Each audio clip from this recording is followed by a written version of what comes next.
سبحانك لا علم لنا إلا ما علمتنا إنك أنت العليم الحكيم رب اشرح لي صدري ويسر لي أمري واحلل عقدة من لساني يفقهوا قولي ولا حول ولا قوة إلا بالله العلي العظيم أما بعد قال الله تعالى أعوذ بالله من الشيطان الرجيم إن الذين آمنوا وعملوا الصالحات يهديهم ربهم بإيمانهم تجري من تحتهم الأنهار في جنات النعيم صدق الله العظيم.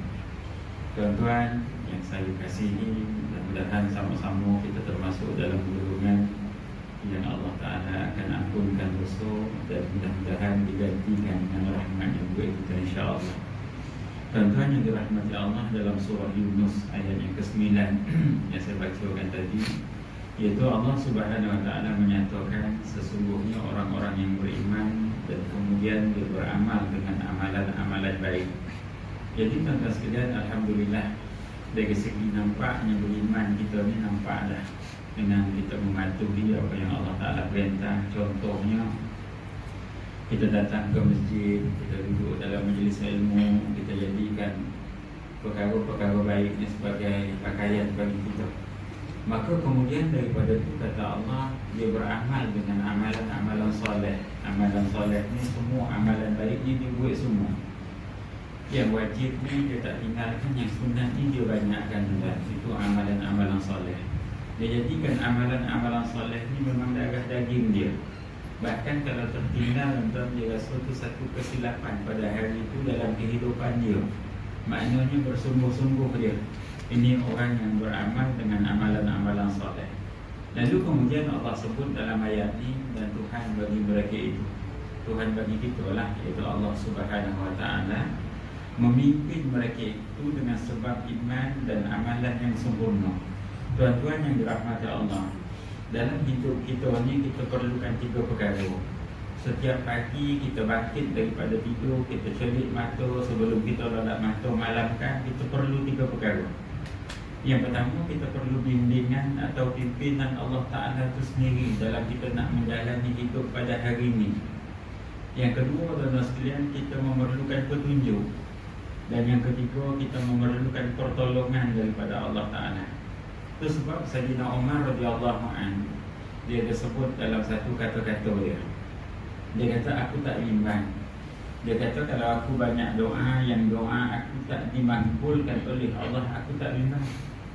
Tapi yang paling aku bimbang, dia kata, kalau aku tidak ditolong untuk berdoa. Jadi tuan-tuan sekalian, kita hari ini banyak doa, kita bimbang doa kita tak makbul. Sayyidina Umar kata, aku tak bimbang dalam doa aku yang banyak-banyak ni Tuhan tak makbulkan, aku tak bimbang sikit pun. Tapi yang paling aku bimbang, dia kata, kalau kiranya Tuhan tak tolong aku untuk nak berdoa. Maka tuan-tuan tu sebabnya colik-colik dia mata kita setiap hari ni 3 perkara ni kita harap sungguh daripada Allah. Yang pertama, bimbingan atau pimpinan tu sendiri daripada dia. Yang kedua, tuan-tuan sekalian, kita perlukan pertolongan daripada Allah untuk kita nak teruskan kehidupan hari ini.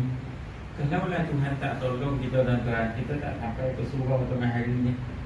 Tambahan pula zaman kita ni masih, keadaan kita sekarang ni masih lagi dalam keadaan sembahyang berjarak-jarak, dalam keadaan adanya distancing lah cakap orang putih ke tuan-tuan sekalian. Ya tak? Itu sebab ada orang yang hantar WhatsApp dia, saya tuan-tuan, saya boleh tunjuk ke tuan-tuan, ada orang yang hantar WhatsApp, Ustaz, saya ni memang tak perlu dah sembahyang jemaah. Sebab apa? Tak sah, dia kata. Sebab apa? Sebab jarak-jarak, dia kata. Saya kata, apa kena bengong lah kau.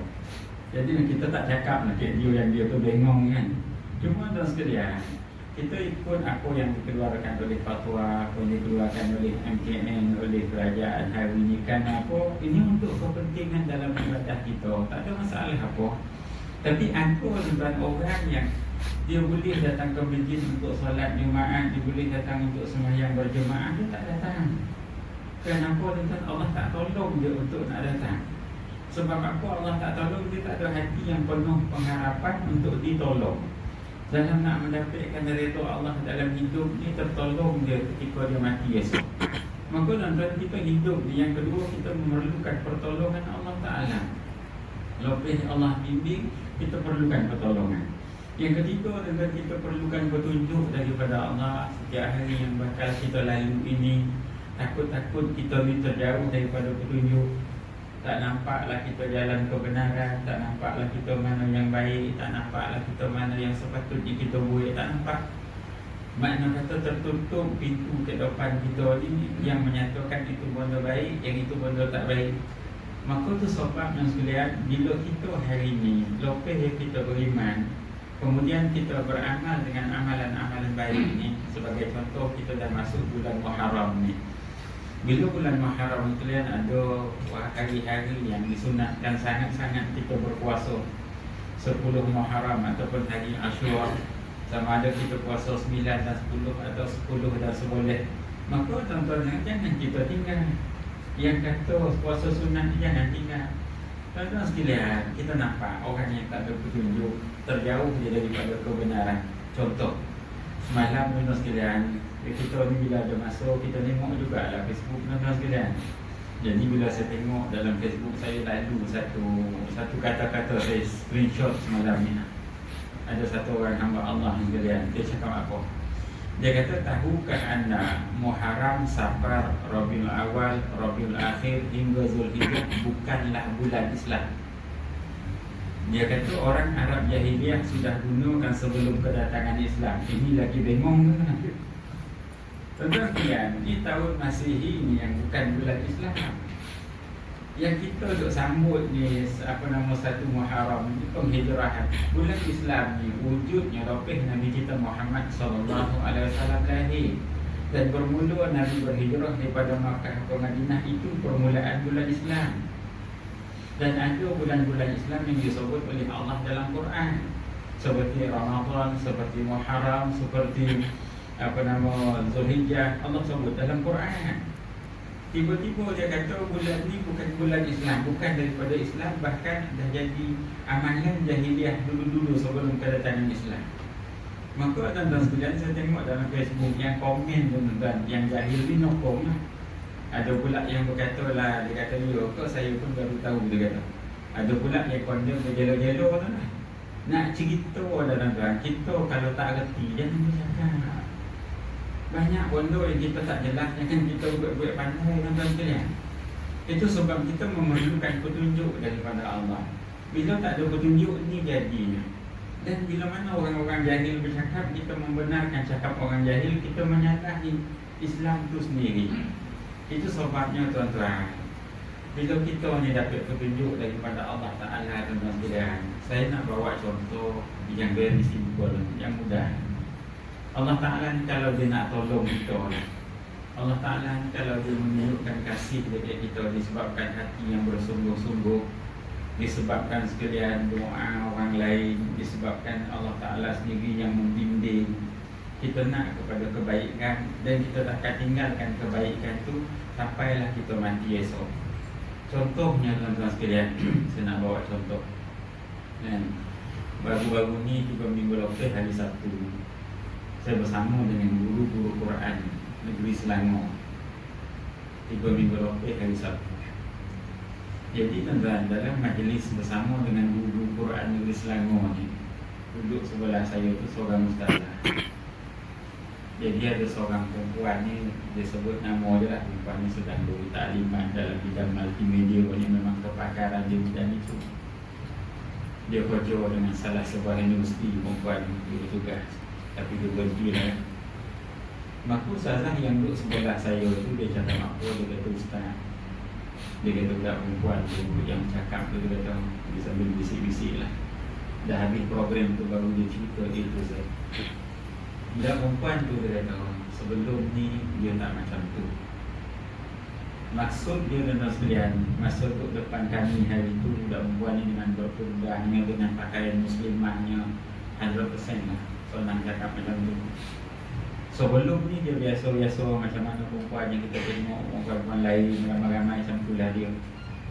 Tapi hari tu dengan pudah dia, dengan apa nama, pakai sarung tangan gitu, apa semua sekali.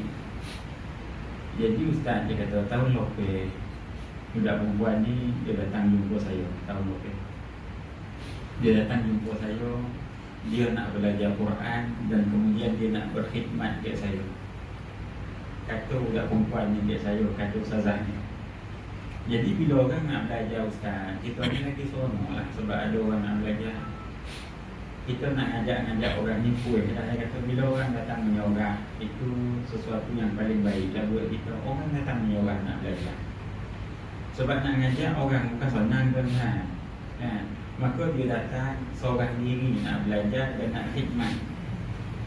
Lopez dia datang jumpa saya ustaz, dia kata budak perempuan ni Lopez datang jumpa saya. Dia tulisannya saya pun question mark lah. Pertanyaan di mana dia kata nak datang belajar dan kata nak datang khidmat. Lepas tu saya pun WhatsApp lah dia ustaz sebab ada nombor telefon dia. Saya minta nombor telefon.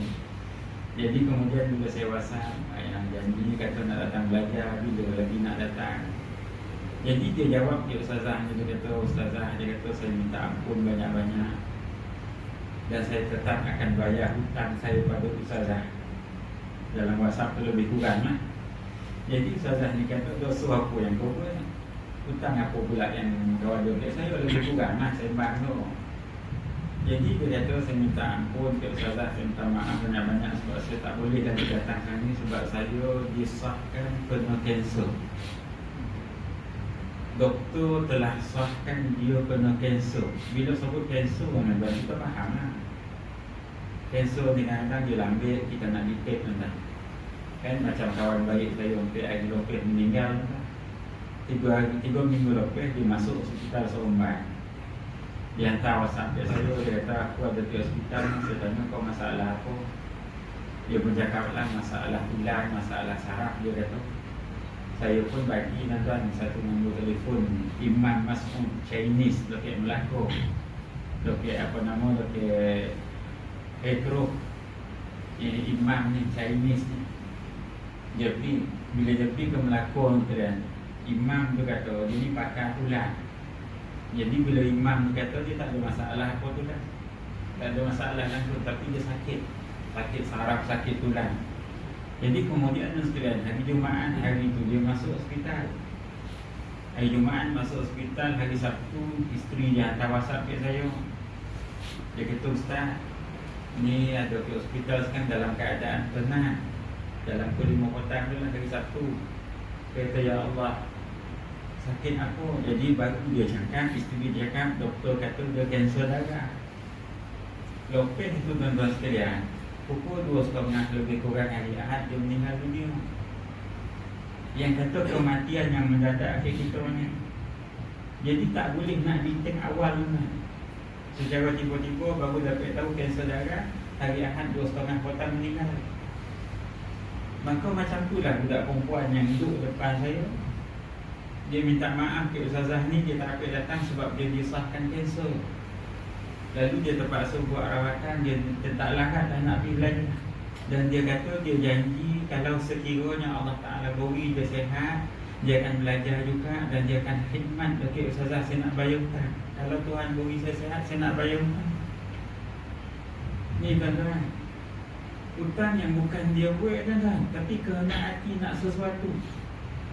Maka tuan-tuan sekalian, semasa PKP yang itu, ketika PKP budak perempuan ni, satu malam tu dia bermimpi dia dimandikan oleh ustazah ni di satu air terjun.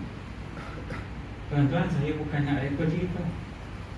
Kita nak benda ni jadi iktibar buat kita betapa hebatnya Al-Quran, betapa hebatnya doa seseorang dengan kasih sayang, betapa hebatnya hati kita ni bila penuh pengharapan kepada Allah terhadap apa yang boleh mendekatkan kita dengan Allah ni tuan-tuan. Saya nak cerita benda tu.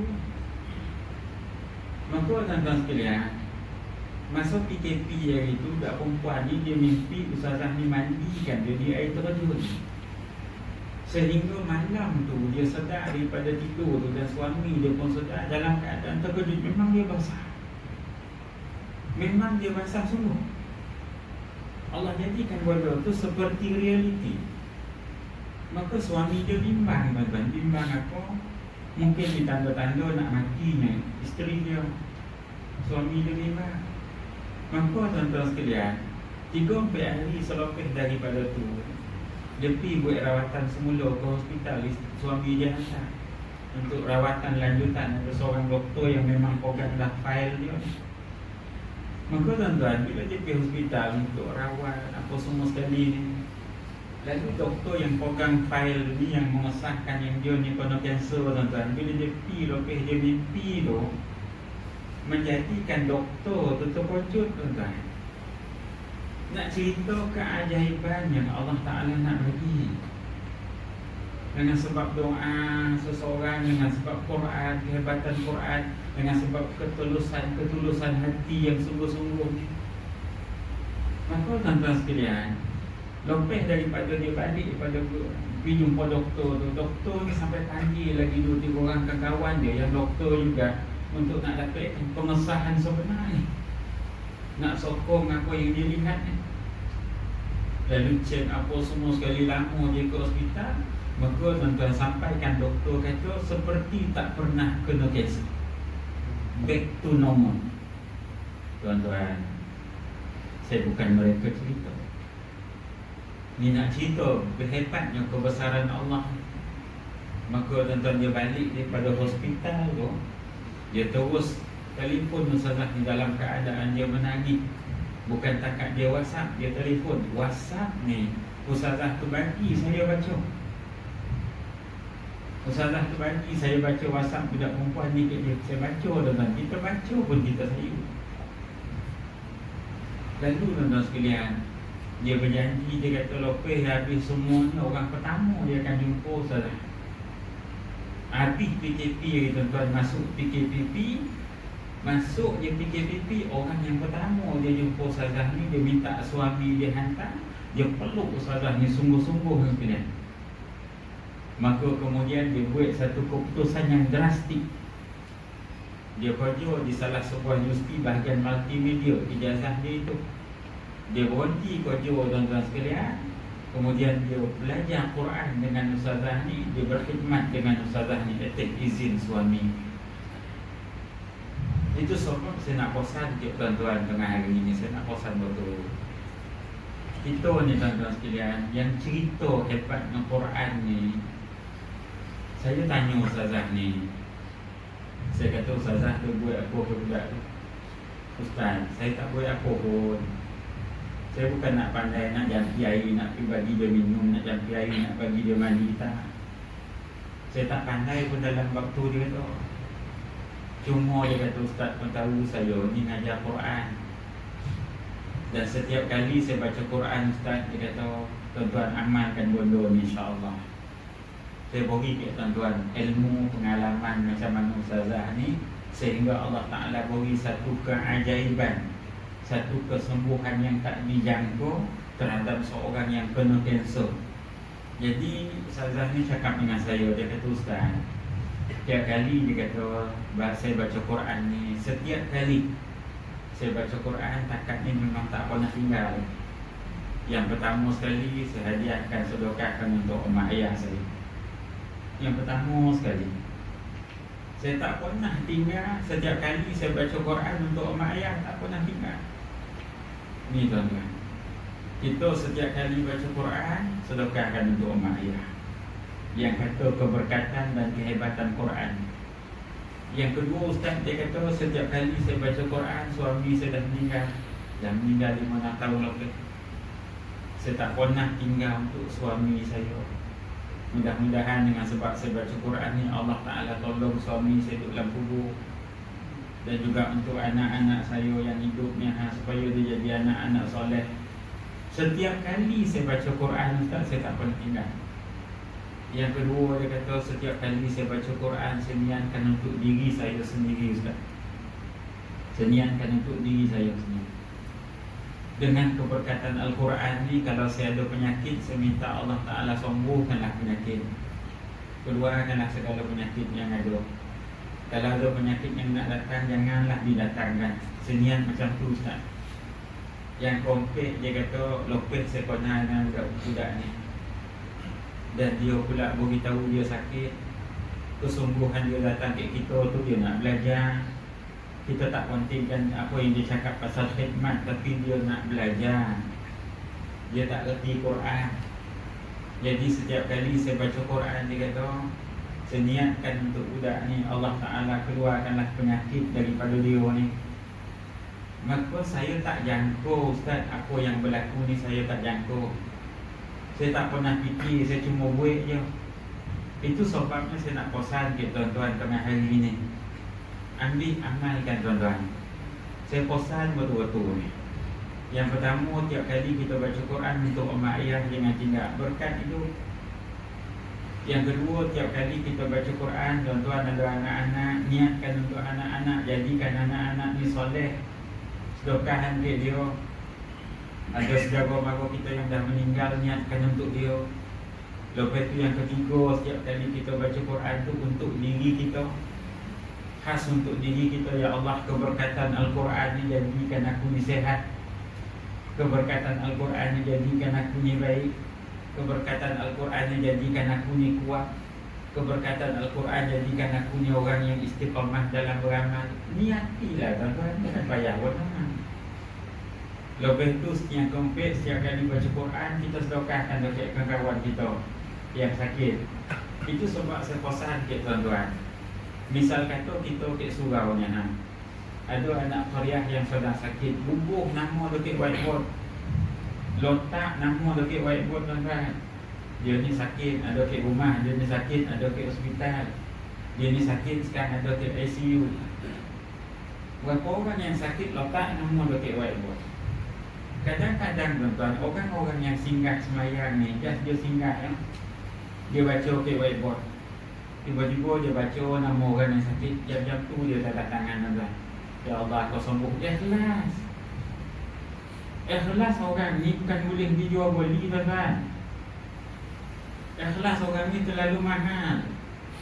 Jadi kadang-kadang ada di kalangan kita yang datang suruh macamnya, balik-balik malam kan kita ingat dari aku macam perasan dia ni, ataupun dia ni setamannya aku ni. Kita balik-balik malam kan baca Quran tuan-tuan sekalian. Ada orang yang macam tu balik malam kan baca Quran, walaupun dia baca 5 ayat tuan-tuan, Bismillahirrahmanirrahim, Yasin 5 ayat, tapi dia niatkan untuk orang yang sakit. Tuan-tuan, agak-agak Tuhan dia nak sia-siakan kita. Agak-agak Tuhan tak tolong kita.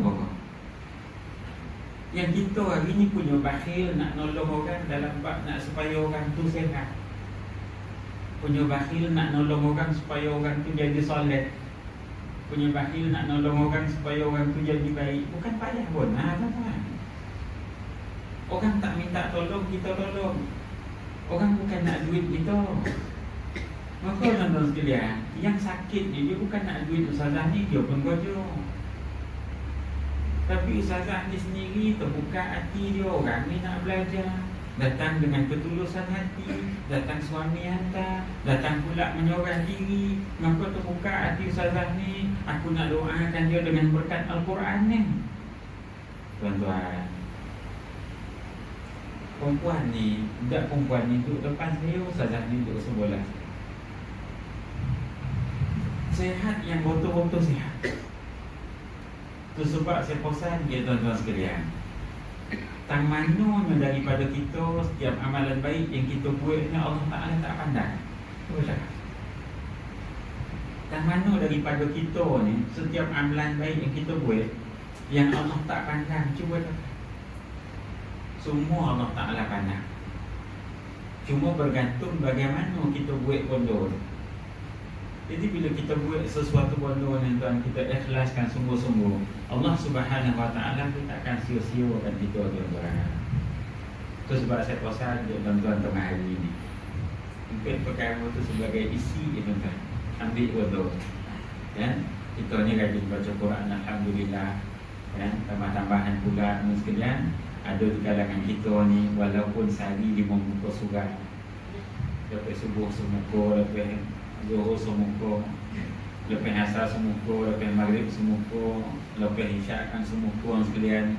30 hari dah berapa muka tu sekalian ya. Makna kata dia istiqamah dengan Al-Quran.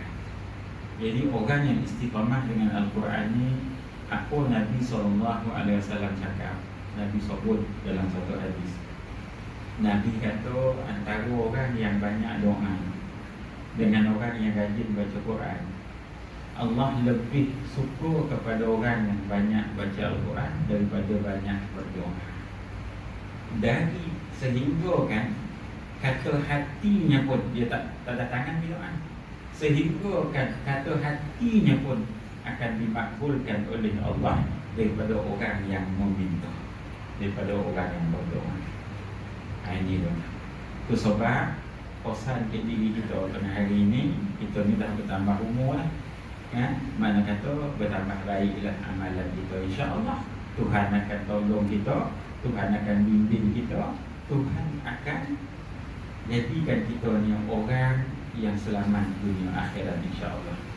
Jadi cukup takat tu tuan-tuan yang boleh saya bawa kita hari ini. Kita kongsi sedikit ilmu dan sedikit pengalaman yang baik itu daripada Allah. Aqulu qawli hadza wa astaghfirullah li wa lakum. Assalamualaikum warahmatullahi wabarakatuh.